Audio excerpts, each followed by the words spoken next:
kung ano pinagsasasabi. Isang dakot na luko-luko yan. Mga pastor ng Pentecostal. Ano pinagsasabi? Wala naman nakakaintindi, daldal kayo ng daldal. Ang liwaliwanag ng sabi sa Biblia, 14:28, 27. Kung nagsasalita ang sinuman ng wika, maging dalawa o huwag higit sa tatlo at sunod-sunod at ang isa'y magpaliwanag. Datapwat, kung walang tagapagpaliwanag, ay tumahimik siya sa iglesia. O, kita mo, tumahimik ka. Kung walang magpapaliwanag, tumahimik ka. Bawal magsalita ng wika. It is forbidden in the true church of God to speak in tongue if there is no interpreter. If nobody can interpret, it is prohibited.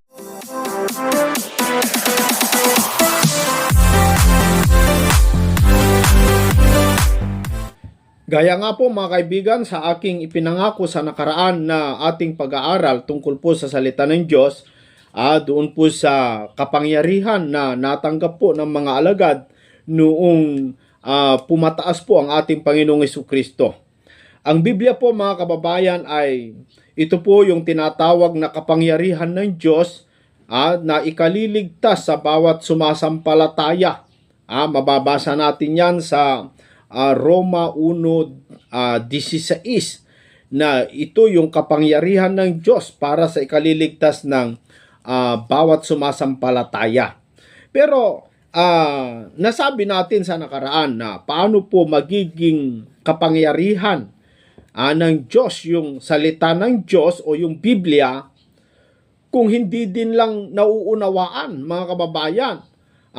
Magiging useless din lang. Katulad lamang po sa isang weapon ng tao, yung tabak o yung baril, no? Mga kababayan, na meron kang ang baril, hindi mo naman alam gamitin, wala ding kapangyarihan yan para sa iyong kalaban. Sa makatuwid, para makamtan mo yung tunay na kapangyarihan ng baril na yan, kailangan alam mong gamitin kung paano po kalabitin yung gatilyo. No? Ganun din ang Biblia mga kapatid. Ang Biblia po, isa sa pinaka-powerful na weapon ng Diyos para sa mga matitigas na puso, para sa mga taong masasama, yung mga taong hindi sumasampalataya sa Diyos, ay kayang baliin ng salita ng Diyos. Kasi ang salita ng Diyos, mga kaibigan, ay kahalintulad po ng tabak. No? Inihahalintulad po ng Diyos ang kanyang salita bilang tabak. Dito po sa Hebreo 4:12, ganito ang sinasabi. Sapagkat ang salita ng Diyos ay buhay, at mabisa, at matalas kaysa alinmang tabak na may dalawang talim, at bumabaon hanggang sa paghihiwalay ng kaluluwa at espiritu, ng mga kasukasuhan at ng utak, at madaling kumilala ng mga pag-iisip at mga haka ng puso. Inihalintulad po ng Diyos yung kanyang salita ng isang tabak na sabi, at matalas kaysa alinmang tabak tabak na may dalawang talim. Walang kahalintulad sa lahat ng mga tabak, walang kahalintulad sa salita ng Diyos na mas matalas kaysa sa tabak. Ito yung weapon, mga kababayan. At hindi lamang po tabak, no? Sa Jeremiah chapter 5 sa versikulo 14, mga kapatid, ay hindi lamang po tabak, kundi ito po ay sabi dito, kaya't ganito ang sabi ng Panginoon ng Diyos ng mga hukbo, Sapagkat inyong sinalita ang salitang ito, narito, gagawin ko na ang aking mga salita sa inyong bibig ay maging apoy, at ang bayang ito ay kahoy, at sila'y pupugnawin niyaon. Inihalin tulad niya yung kanyang salita na apoy. Yung apoy po ay walang sinasanto yan, mga kapatid. Kahit matigas na kahoy, kahit po hindi tuyo, yung hindi pa natuyo na kahoy, mga kababayan, kayang-kayang lamunin. Ganun po kapangyarihan, makapangyarihan ng apoy. At yung salita ng Diyos, inihalin tulad na parang apoy para sunugin yung mga tao na hindi po kumikilala sa Kanya, mga kababayan.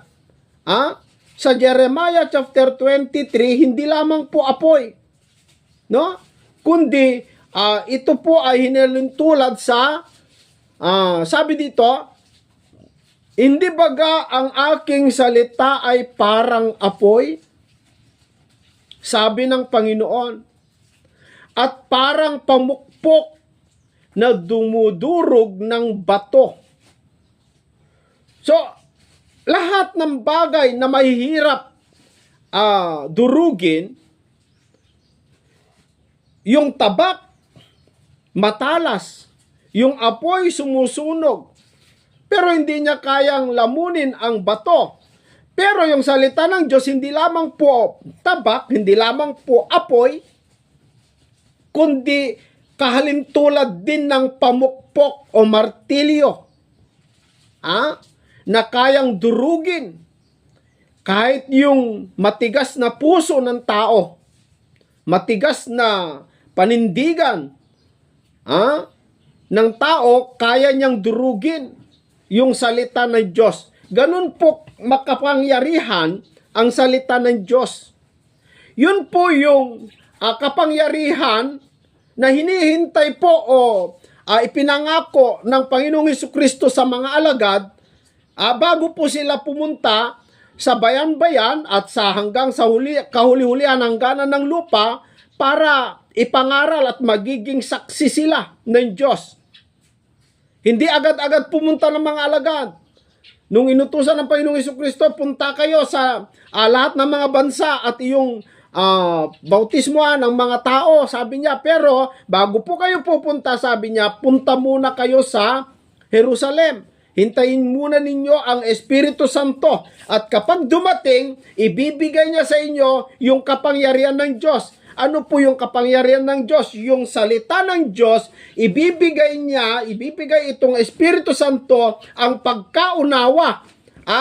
Siya yung magiging teacher nila para maunawaan yung salita ng Diyos para magamit. Kasi kahit nasa iyo yung salita ng Diyos, kung hindi mo din lang mauunawaan, magiging walang kwenta yan, hindi magiging kapangyarihan ng Diyos yan.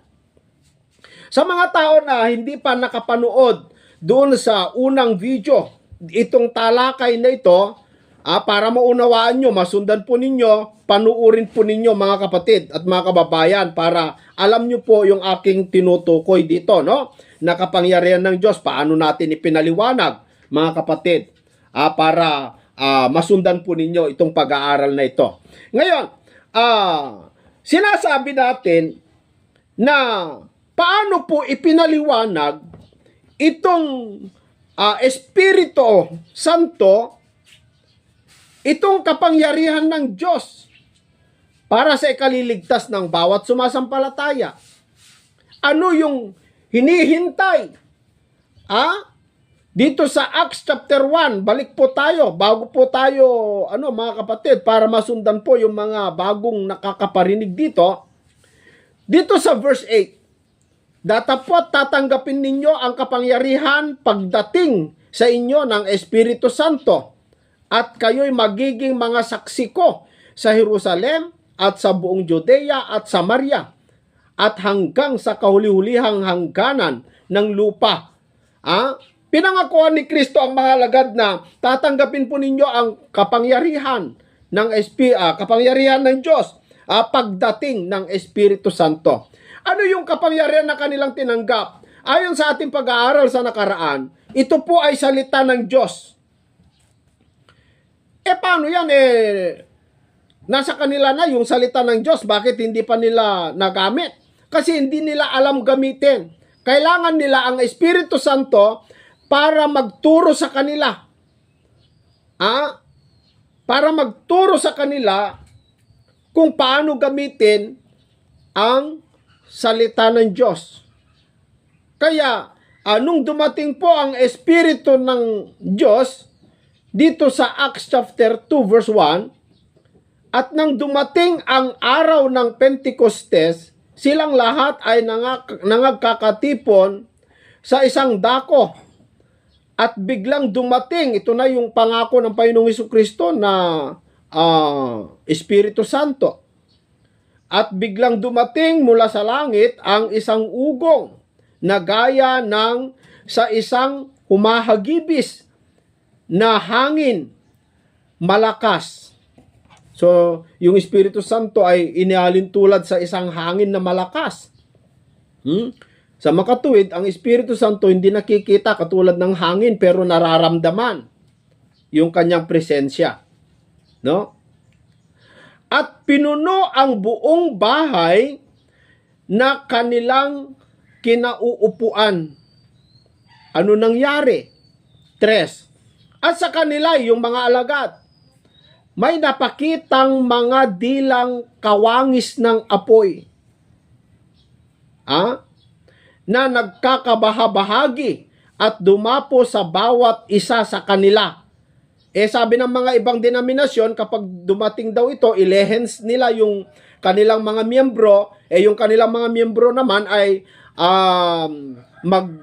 manginig. Ganon. Yun daw ang Espiritu Santo. Yun daw ang kapangyarihan ng Diyos. Magsalita daw sila ng iba't ibang wika. Tagikan sa kalayo sa impyerno, but God give us salvation. Wala taga-ampo nga makabatong tag kinabuhi yun ini, but kitagaan kas Ginoo. Rabababa, ta-ta-ta-ta-ta-ta-ta-ba-ba-ba-ba. The more you speak in tongues, the more you gain power. The more you gain power, the more you gain power. Here in Job, this is the true tongues, the genuine tongues. Pero kung titignan mo yung kanilang sinalita, hindi man naiintindihan. Pero yung mga alagad, nung sila nagsalita ng iba't ibang wika, naiintindihan. Sa makatuwid, yung Espiritu Santo, kapag siya po ang nangaral, o siya po ang nagbigay ng kapangyarihan, yung sasalitain mo, mauunawaan, hindi katulad yung sinasabi ng mga pastor, hindi nauunawaan. Kaya iba po yon, mga kababayan. Sana'y mapag-aralan din natin kung ano po yung nagpapanginig sa tao kapag ginaganon ng mga pastor. Delikado po yun, mga kapatid. No? Ayan. So, noong dumapo po itong Espiritu Santo sa isang silid kung saan nagkakatipon ang mga alagad, bawat alagad may dumapo sa kanila na parang dila ng apoy. Sa kanilang ulo. Mga kapatid, yung apoy inihalin tulad ng Diyos ang kanyang salita. Ano yung dila? Bakit parang dila? Dila yung apoy. Mga kababayan, ang dila po, mga kapatid, kung inyo pong napapansin, kapag ang tao ay maiksi yung kanyang dila o walang dila, hindi siya makapag-pronounce, hindi siya makapagsalita, nagiging ngongo siya. Hindi nauunawaan yung kanyang salita, mga kababayan. Pero kapag yung dila mo ay nasa eksaktong kalagayan, kapag mayroon kang dila, nakakapagsalita ka ng maliwanag. No? Ganun po ang nangyari ang mga alagad. Nung wala pa po yung parang dila ng apoy na dumapo sa kanila, parang mga pipi sila. parang mga pipi na hindi makapagsalita, walang nauunawaan.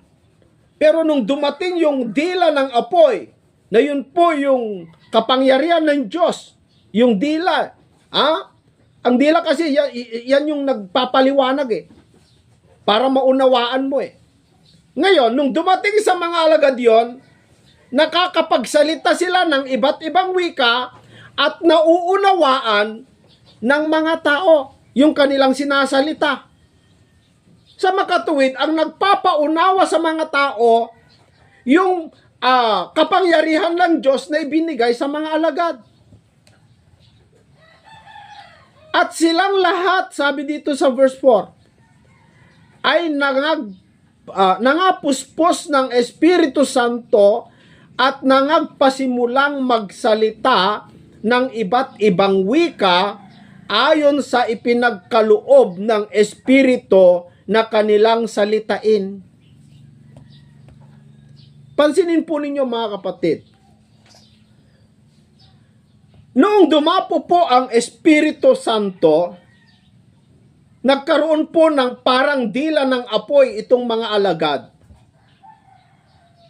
Yung dila ng apoy, sabi ko nga kanina, ang dila po siya yung nagpapaliwanag para makapagsalita ka ng maliwanag. Isang kagamitan ng Diyos na ibinigay, isang kagamitan ng tao na ibinigay ng Diyos para makapagsalita tayo ng maliwanag. Kaya nga kung nagsasalita ka, yung dila mo gumagalaw-galaw Kasi kung wala kang dila, hindi ka makapag-pronounce ng maliwanag. Yung salita ng Diyos, yun po yung kapangyarihan. Pero kung wala kang dila yung pangako ng Diyos, hindi mo rin may papaliwanag yan, mga kapatid. Dahil yun po yung magpapaliwanag sa tao. Kung ano yung sasalitain mo, kung ano yung ipaparating mo sa tao. At magsasalita ka ngayon ng ibang wika. Ang interpretasyon ng mga ibang pastor dito ay yung yun katulad ni Kibuloy, pakinggan po natin.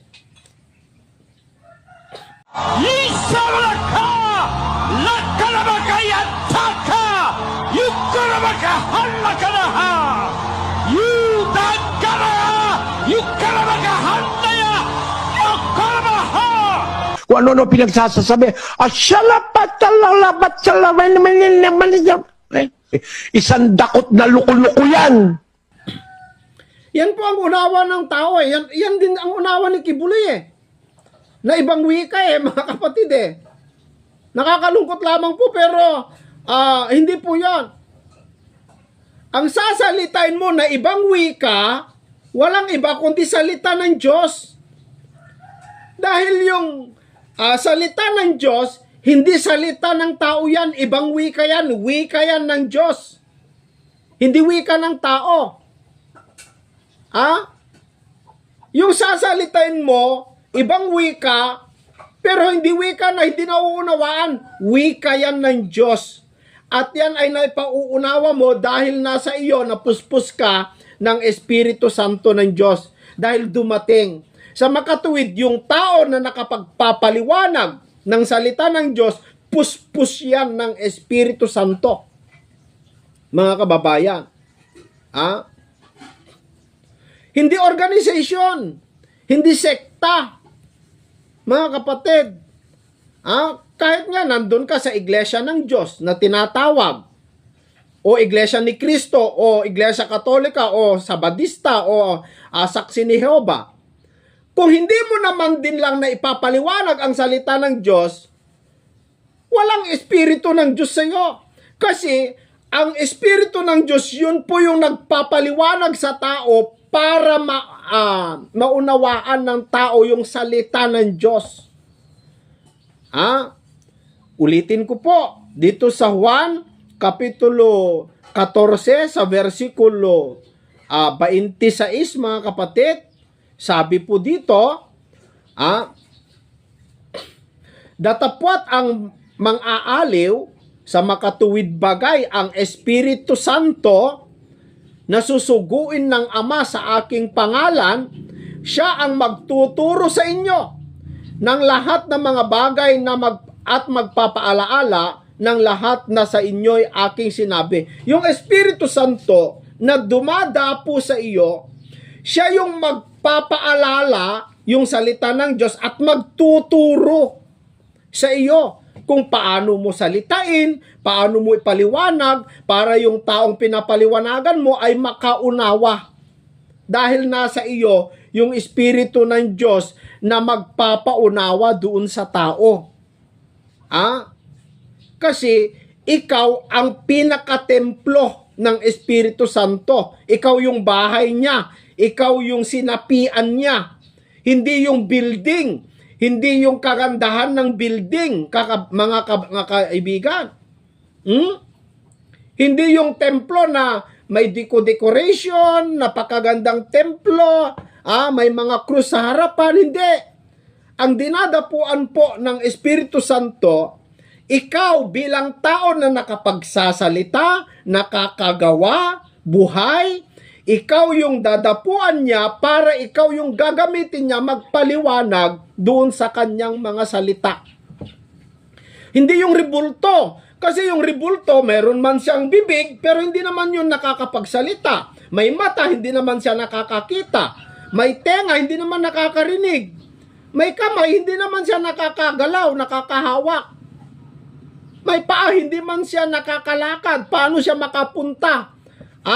Doon sa bayan-bayan. Kaya hindi po yun yung gagamitin ng Diyos para ibahagi ang salita ng Diyos, mga kaibigan. Kundi ang gagamitin niya, ikaw na tao na kanyang ginawa.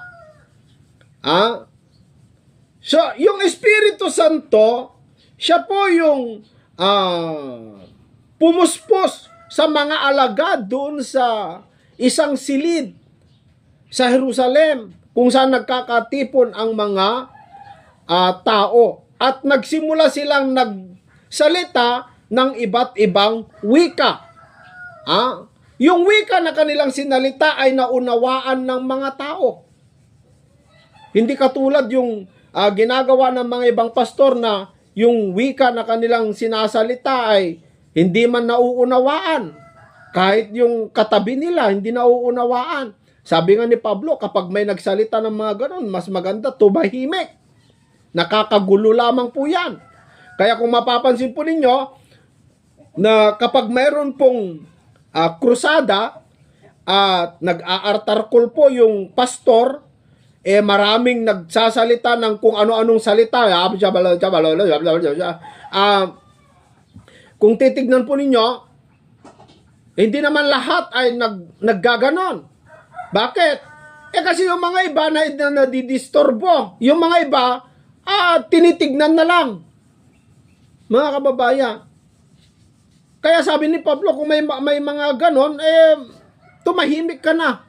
Nakakagulo ka lang.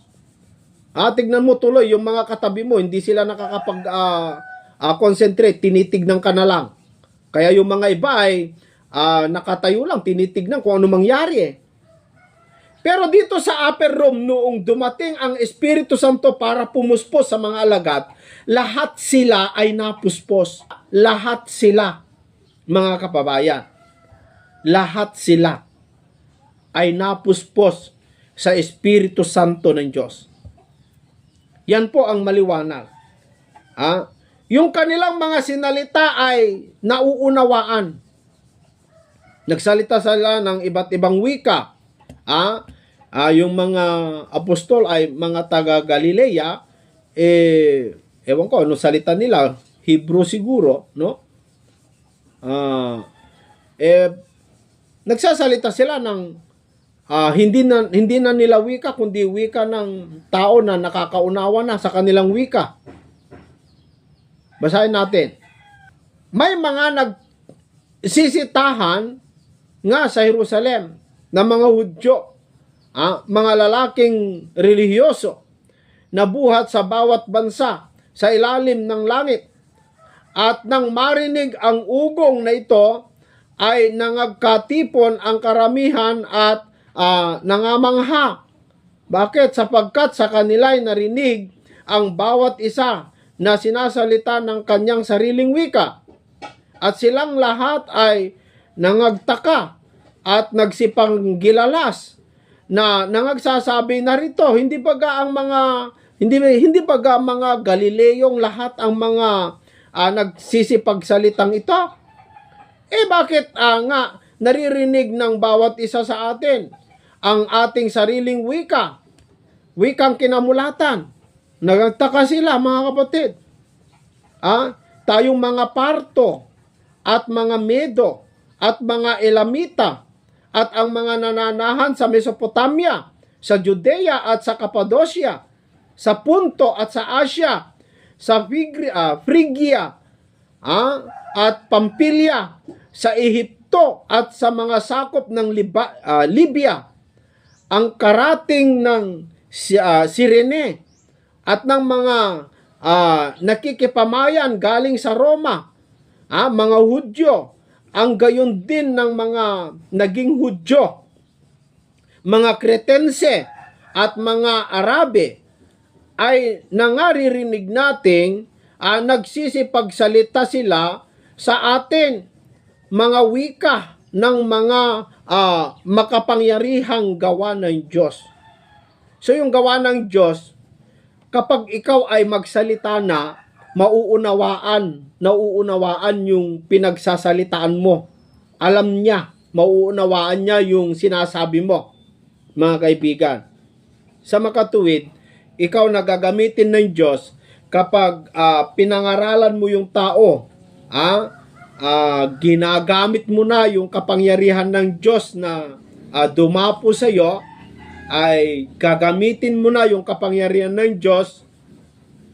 Yung tao na pinanggamitan mo, kahit gaano katigas ang puso niya, mapapalambot dahil yung salita na sinasalita mo, na naipapaunawa mo, parang martilyo na dudurugin ng bato. Kahalintulad yan ng apoy, ng tabak, kaya niyang tagusin. Pati yung utak ng tao, kaya niyang baguhin. Mga kapatid, ganyan po katalas yung salita ng Diyos kapag naipaunawa mo na sa tao. Pero kung hindi mo na ipapaunawa yan, kahit ilang taon, ilang dekada kang magsasalita sa kanila, hindi kanila mauunawaan, walang kwenta yung salita ng Diyos kung hindi na ipapaunawa. Kaya kailangan mo ang Espiritu Santo para gabay, para maipaunawa mo ang kapangyarihan ng Diyos para sa ikaliligtas ng bawat sumasampalataya. Katulong mo ang Espiritu Santo. Yung Espiritu Santo kasi, hindi nakikita yan. Hindi mauunawaan ng tao. Hindi tatanggapin ng tao. Pero, ang mga taong gagamitin ng Diyos, sasapian ka ng Espiritu ng Diyos, ikaw ang gagamitin niya bilang mangangaral, mga kaibigan, mga kababayan. Para yung aral ng mga alagad na iniwan, isinulat na nasa Biblia ay maipangaral mo sa mga tao. Magkakaroon ka ng tapang, magkakaroon ka ng kapangyarihan, lakas para maiparating sa mga taong nangangailangan.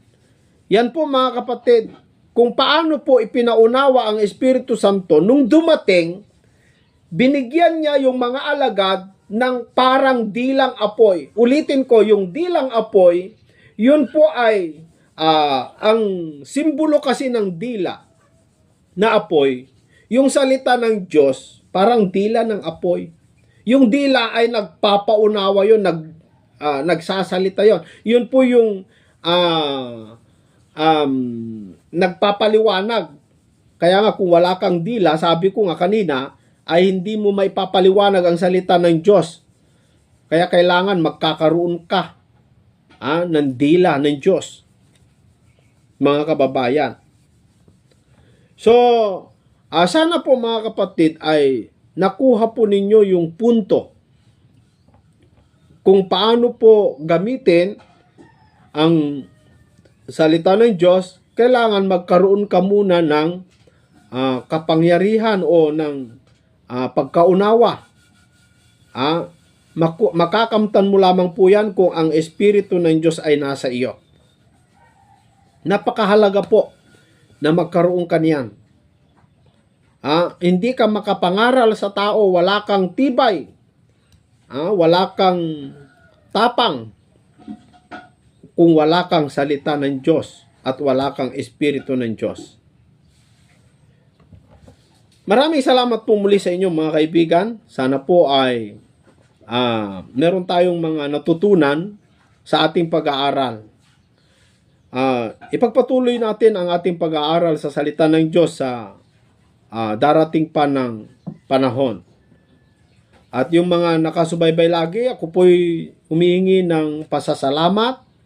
Yung mga basher po natin, salamat din sa inyo. Dahil sa inyo ay kayo ang nagtulak sa akin upang mag-research pa ng mag-research.